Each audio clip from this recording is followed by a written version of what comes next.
말씀을 보고 있습니다. 역대상 1장부터 9장까지의 말씀은 족보가 나와 있습니다. 특별히 이 역대기의 말씀, 역대상하고 같이 합쳐진 그러한 말씀인데, 이 역대기의 말씀은 우리 성경에서는 신약을 가지고 있는 그 성도들에게는 역대기가 열왕기 상하 다음에, 열왕기 다음에 나오는 성경이지만, 유대인들에게는 이 역대기가 그들은 구약만 가지고 있는데요. 구약의 가장 마지막 성경이 바로 역대기입니다. 이 역대기는 그래서 어떤 의미를 가지고 있냐면, 이 구약의 모든 내용을 정리하는 말씀이 바로 이 역대기의 말씀입니다. 특별히 이 역대기 같은 경우는 성경 말씀에서 가장 긴 오래된 역사를 기록하고 있는 게 바로 이 역대기의 말씀입니다. 역대기라고 하는 그 단어 자체가 원어적으로 이게 히브리 성경의 이름 자체가 어떤 의미냐면요. 날들의 기록입니다. 날들의 기록, 날들의 말들, 날들의 기록이라는 것으로서 인류의 모든 역사, 하나님이 창조서부터 시작해서 지금 이스라엘 백성이 어떠한 그 역대기의 말씀 어디까지 말씀이 나와 있냐면요. 에스라 니에미야에 나와 있던 족보까지도 나와 있습니다.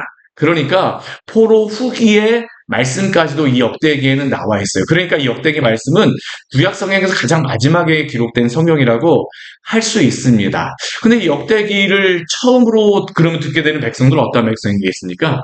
포로기에서 포로 생활이 끝마치고 돌아온 이스라엘 백성들이 바로 이 역대기의 말씀을 들었던 백성입니다. 그럼 그 사람들에게는 어떠한 질문이 있을까요? 우리가 하나님을 믿고 하나님의 백성으로 살았는데, 아니 어떻게 다윗에게 약속하셨던 다윗의 왕조가 멸망하고 솔로몬의 성전이 어떻게 무너질 수가 있습니까? 우리를 하나님께서 포기하신 것 아닙니까? 하나님이 아직도 우리를 생각하고 계신 것입니까? 라는 게 바로 그들이 가졌던 질문 아니겠습니까? 그리고 역대기는 바로 그들에게 답변해주는 성경이 바로 역대기의 말씀입니다. 하나님은 역대기를 통해서 뭐라고 말씀하실까요? 그렇지 않다라는 겁니다. 앞에 1장 말씀에서 보게 되면요. 아담서부터 시작하여서 우리 그 이스라엘 백성 야곱의 오늘 말씀 보게 되면 이스라엘서부터 시작합니다. 야곱서부터 시작하는데 이스라엘 백성의 그러한 역사 이전까지의 그러한 말씀이 창세기에 야곱 이전까지의 말씀이 나와 있는 게 1장의 말씀이었었는데요. 그 1장의 말씀에서도 하나님께서 말씀하시는 게 무엇이냐 하면 사람들은 범죄하였으나 하나님은 그때마다 신실하게 은혜를 베풀어 주셔서 구원을 허락하셨다라는 겁니다. 오늘 말씀은 이제 그 역대상 2장의 말씀인데요. 역대상 2장의 말씀은 이제 이스라엘 백성의 족보가 시작되어집니다. 그래서 2장 1절과 2절 말씀을 보게 되면 이스라엘 12아들들의 이름이 나와 있습니다. 르우벤, 장자인 르우벤, 둘째인 시므온, 레위, 넷째인 유다, 이사갈, 스불론, 단, 요셉, 베냐민, 납달리, 갓, 아셀. 그리고 이 12명의 아들들이 2장 이후에서는 족보가 다 기술되어질 겁니다. 그런데 참 재미있는 게 뭐냐면 이 역대기에서는요. 원래 순서대로 한다면 아들들의 순서대로 한다면 르우벤이 먼저 나와야 되는 게 맞잖아요. 그렇죠? 혈통적으로 장자이기 때문에. 그런데 오늘 3절 말씀 보십시오. 누구부터 나옵니까? 유다부터 나옵니다. 유다의 아들은 에르와 오난과 셀라니. 왜 이렇게 말씀하고 있을까요? 이스라엘 백성에게 하나님께서 말씀하여 주신 겁니다. 너희들은 다윗의 왕조가 망하였다라고 해서 유다 왕조가 망하였다라고 해서 다윗의 왕조가 망하였다라고 해서 하나님 우리를 기억하신 것입니까? 라고 그들은 생각할지 모르지만 하나님은 이 역대기의 족보를 통해서 말씀하시는 것은 무엇이냐면 그렇지 않다라는 겁니다. 유다 족보를 이 역대기의 족보 가운데에서 가장 많이 기록하고 있는 그 족보가 누구의 족보일까요? 이 유다의 족보입니다. 비록 다윗의 왕조는 사라졌지만 그러나 하나님께서 유다 지파를 다윗의 집안을 아직도 지탱하고 계신다라는 게 바로 이 역대기에서 족보를 통해서 말씀하시는 것이죠. 그리고 이 유다라고 하는 집안은 유다 지파 같은 경우 우리 3절 이후에 보게 되면 유다 지파는 누가 나온 지파입니까? 다윗이 나온 지파입니다. 그러니까 유다가 나온 지파, 이 다윗이 나온 지파, 큰 지파죠. 이스라엘에서는 존경받는 그러한 지파였는데 오늘 참 재미있는 것은 무엇이냐면요. 이 유다 지파의 처음서부터 그 마지막까지의 말씀을 보게 되면요. 유다 지파는 그들이 강력해서 그들이 힘이 있어서 하나님이 다윗을 세우셔서 왕을 세우신 것이 아니라 하나님의 은혜로 이 유다 지파를 세우셨다라는 게 바로 오늘 말씀을 통하여서도 보여주게 됩니다. 그래서 우리 2장 3절과 4절 말씀에 보게 되면요. 유다 지파가 잘한 내용부터 나오지 않습니다. 어떻게 보면 유다 지파의 가장 감추고 싶은 과거서부터 나와요. 먼저 무엇이 나오니까? 유다의 아들은 에르와 오난과 셀라니. 이 유다라고 하는 그러한 사람 우리 창세기 말씀에 보게 되면요. 이 에르와 오난과 셀라를 낳았습니다. 그런데 이 유다가 이 아들들을 낳게 된 배경을 보게 되면 우리 창세기 말씀에 보게 되면 이 유다가 아내를 누구로 얻냐면 오늘 2장 3절 말씀을 보게 되면 가나안 사람 수아의 딸을 아내로 얻었다라고 이야기합니다. 그리고 이것은 창세기 말씀에도 나와 있는 것입니다. 유다가 그 이스라엘에 자신의 집안의 사람들과 어울리기보다는 누구와 많이 어울렸었냐면요. 이방 백성들과 어울렸습니다. 우리 창세기 말씀에도 보면 아둘람 사람 히라와 같이 사귀었다라고 이야기를 하고 있어요. 그리고 아둘람 사람 히라와 같이 사귀는 중에 누구를 만난 거냐면 이방 여인, 가나안 여인 수아의 딸을 만나서 아내를 삼았습니다. 그리고 그녀를 통하여서 낳게 된 아들이 바로 이 엘이라고 창세기에 이야기합니다. 에르, 오난, 셀라였습니다. 그런데 이 에르라고 하는 이 아들은 어떠한 아들입니까? 우리 역대기 말씀해 보게 되면 분명히 나옵니다. 유다의 맏아들 에르는 여호와 보시기에 악을 행하였으므로 여호와께서 죽이셨고, 이 유다라고 하는 그러한 인물도 우리가 그 창세기 말씀에 보게 되면요. 요셉이 팔려갈 때 요셉을 다른 이스마엘 사람에게 팔아버리자라고 제안했던 사람이 바로 이 유다였습니다. 사실 이 유다라고 하는 인물은 자신의 가족, 이스라엘이라고 하는 하나님의 그 약속의 언약의 백성들을 생각하기보다는 그 자신의 동생도 그냥 이방 민족에게 팔아버리죠. 12명밖에 없는 그러한 아들, 자신의 형제였었는데 그 형제를 그냥 쉽게 팔아버리는 게 바로 이 유다였습니다. 그리고 그는 어울리는 사람들도 자신의 형제들하고 어울리기보다는 이 이방의 백성들과 더 어울리기를 좋아했던 사람이었어요. 그리고 창세기에서도 그 아내들이 누구인지가 그 12명의 아들들이 누구인지 잘 나오지 않는데 유다 같은 경우는 이 이방 여인 가나안 사람 수아의 딸을 얻었다라고 나옵니다. 유다는 그러니까 어떤 사람일까요? 하나님의 언약에 대해서 하나님의 말씀에 대해서 크게 생각하지 않습니다. 아브라함에게 자손에 대한 약속을 자손에 대한 축복과 땅에 대한 축복과 복에 대한 그러한 축복을 하나님이 주셨는데 이 유다 같은 경우는 자손에 대해 아브라함에게 주셨던 그 축복에 대해서 별로 크게 생각하지 않던 사람이에요. 그냥 세상적으로 살아갔던 사람이죠. 그러니까 가나안 사람 수아를 딸로 얻었고 그리고 그녀를 통하여서 엘과 오난과 셀라를 낳았는데 그 큰아들이 어떻습니까? 여호와 보시기에 악하여서 죽었습니다. 하나님을 잘 모른다라는 거죠. 그러니까 죄악을 범하여서 죽게 되어집니다. 그런데 문제는 무엇이냐? 우리 창세기 우리 38장 말씀에 이게 나와 있는 말씀이지 않습니까? 그런데 이 창세기 38장 말씀에 보게 되면 이 시대에는 그 아들이 장자가 죽게 되면 그 며느리를 누구에게 주냐면 그 둘째 아들에게 아내로 주어서 둘째 그 아들로 하여금 아들을 자손을 낳게 합니다. 그래서 첫째 아들의 자손으로 삼는 게 바로 이 시대의 그런 어떤 전통적인 법이었었는데 이 둘째 아들이었던 오난 같은 경우가 어떻게 할까요? 우리 창세기 38장 말씀에 보게 되면요. 자신의 형수에게 씨를 주기를 원하지 아니하여서 그냥 그것을 거부해버립니다. 그래서 하나님이 어떻게 하시냐면 이 둘째 아들 오난도 죽이셨어요.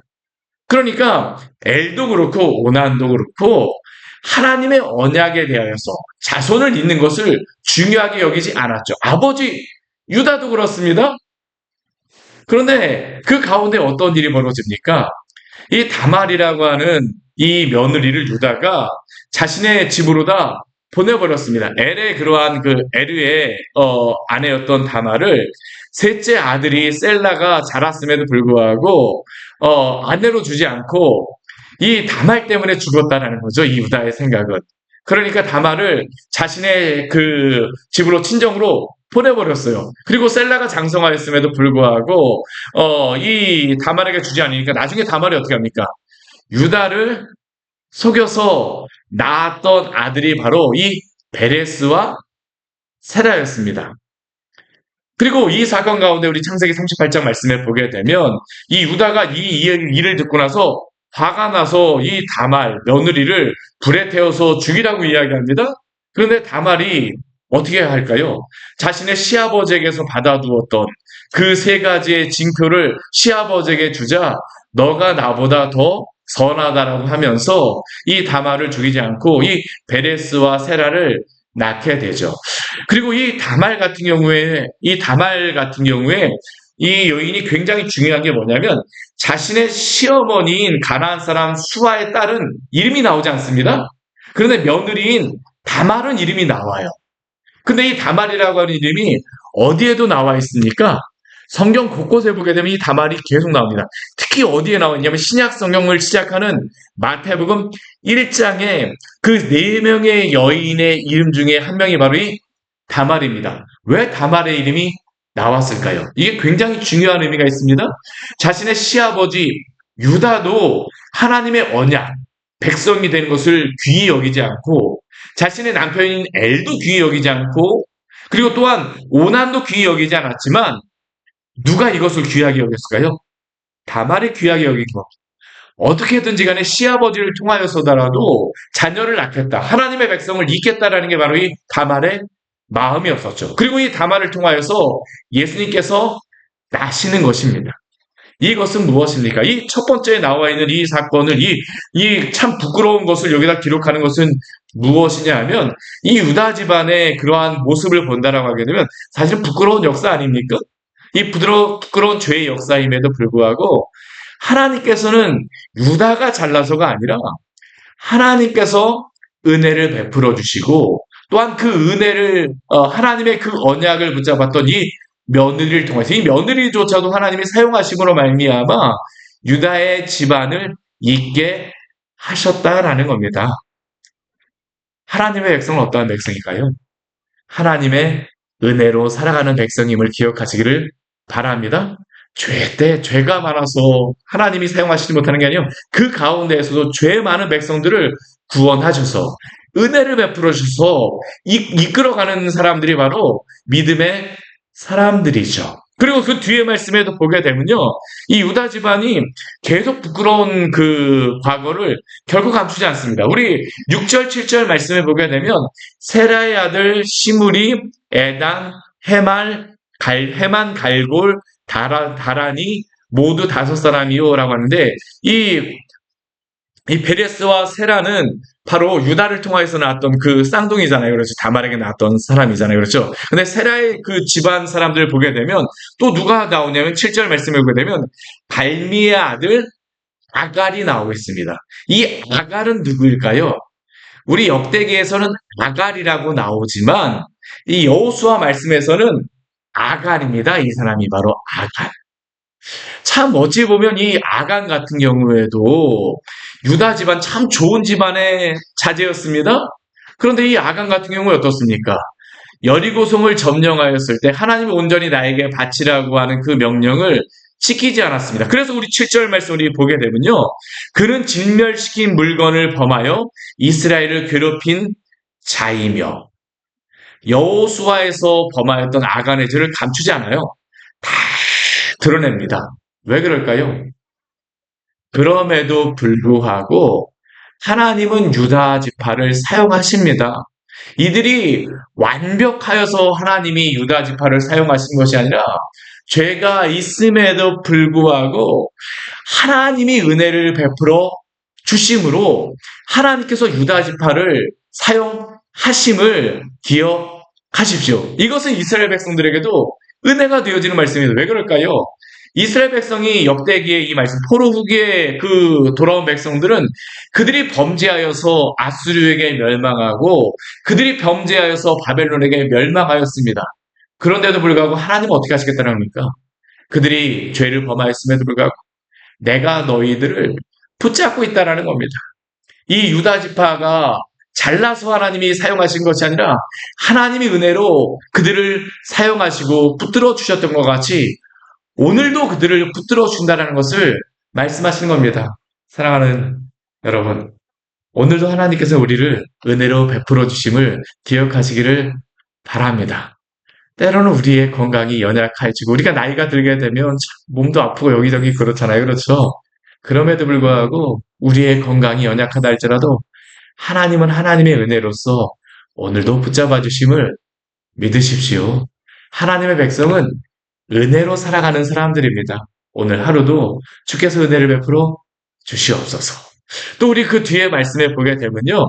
우리 11절 이후의 말씀에 보게 되면 이 다윗이 어떻게 나오는지를 보게 되어집니다. 우리 11절 말씀에 보게 되면 나손은 살마를 낳고 살마는 보아스를 낳고 보아스는 오벳을 낳고 오벳은 이새를 낳고 이새는 맏아들 엘리압과 둘째로 아비나답과 셋째로 시므아와 넷째로 느다넬과 다섯째로 랍대와 여섯째로 오셈과 일곱째로 다윗을 낳았으며 이 다윗 같은 경우에 보게 되면요. 우리가 잘 보게 되면 몇 번째 아들입니까? 일곱 번째 아들입니다. 그렇죠?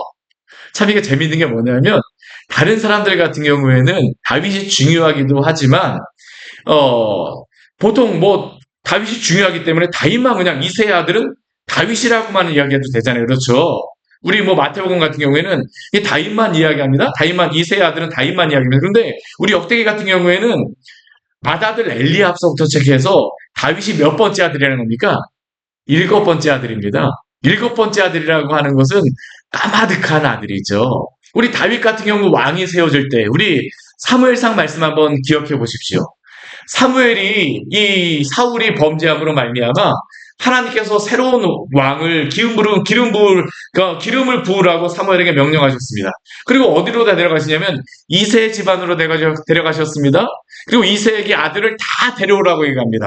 이 아들들, 이 엘리압, 아비나답, 시므와 이러한 세 명의 아들들 위주로 다 이 이세가 데려와갖고 다 보여줍니다. 사무엘이 그 아들들을 보았을 때 어떻게 합니까? 와, 과연 이 아들이 잘생긴 것을 볼 때 하나님이 세우신 사람이로다라고 생각했는데 하나님은 뭐라고 말씀하십니까? 이는 내 마음에 합한 자가 아니라고 말씀하십니다. 근데 참 재미있는 것은 무엇이냐면 우리 사무엘상 말씀을 보게 되면요. 이새가 다윗은 주르지도 않습니다. 사무엘이 그 질문하잖아요. 하나님이 다 아니라는 겁니다. 6명까지. 다 아니라는 겁니다. 사무엘이 이새에게 너가 아들이 이들밖에 없느냐? 하나님이 다 없냐라고 다 아니라고 하니까 이새에게 질문을 아들이 이외에 없냐? 그러니까 이새가 뭐라고 합니까? 막내 아들밖에 없는데요. 그 아들은 별 볼 일 없습니다. 이게 바로 이새의 반응이었습니다. 근데 하나님께서 어떻게 하세요? 다윗을 택하십니다. 사람들이 보기에는 별 볼 일 없는 볼품없는 다윗이었지만 하나님께서는 하나님의 마음에 다윗이 표였기에 택하시고 그를 사용하심을 기억하시기를 바랍니다. 사람들이 보기에 잘나서가 아니라 하나님의 마음에 합한 자였기에 다윗을 세우시는 겁니다. 7명의 아들 얼마나 많습니까? 그러나 하나님의 택하심과 하나님의 사용하심은 그 위에 아들들의 형들이 잘나서 사용하는 게 아닙니다. 7번째라 할지라도 하나님을 의지하며 하나님과 동행하는 자들을 오늘도 사용하고 계심을 기억하시기를 바랍니다. 그래서 이 족보는 보게 되면요. 하나님의 은혜의 족보입니다. 은혜의 족보입니다. 뭐 잘나서가 아니고요. 7번째 아들을 사용하시겠다라는 게 하나님의 은혜입니다. 하나님의 은혜. 오늘도 하나님께서는 은혜로 당신의 백성들을 택하시고 오늘도 하나님께서는 이 시대 가운데 하나님의 역사를 그 작은 자들을 통하여서 일으키실 줄 믿으시기를 바랍니다. 우리가 성경의 역사를 보십시오. 그리고 또 우리가 기독교의 역사를 보십시오. 잘났다라고 생각하는 사람들 하나님께서 그렇게 많이 사용하지 않습니다. 별 볼 일 없는 사람들, 변방에 있는 사람들 오히려 택하셔서 하나님께서 그들을 하나님의 그 사람들로 사용하세요. 왜 그럴까요? 별 볼 일 없는 사람들을 사용해야지만 하나님의 영광이 더 크게 나타나는 것입니다. 하나님의 구속사는 그래서 은혜의 역사죠. 우리 뒤에 말씀에 보게 되면요. 오늘 그 뒤에 한 명만 우리 더 보도록 하겠습니다. 우리 18절 말씀에 보게 되면 누가 나오냐면요.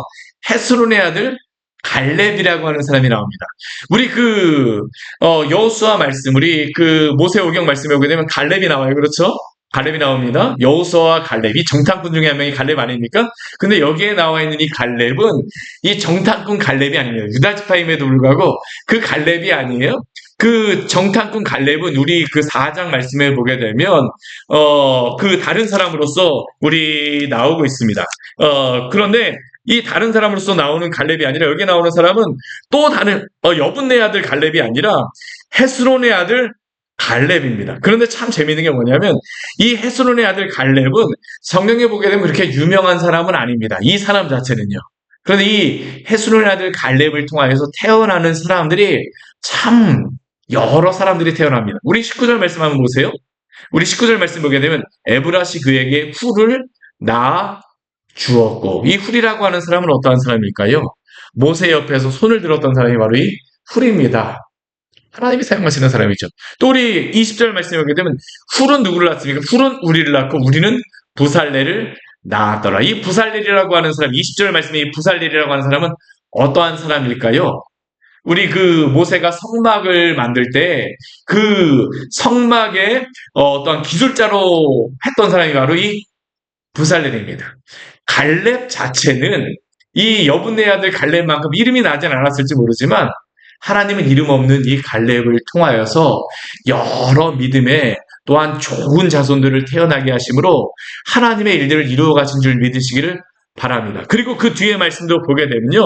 우리 뒤에 말씀에 쭉 읽어가다 보게 되면 이 갈렙의 아들들 중에 베들레 마레사라고 불리는 헤브론의 아버지라고 불리는 마레사, 베들레헴의 아버지라고 불리는 살마, 백가델의 아버지라고 불리는 하렙, 기란 여아림의 아버지라고 불리는 소발 등 이 아버지라고 하는 의미는 뭐냐면 그 도시를 시작한 사람들이라는 겁니다.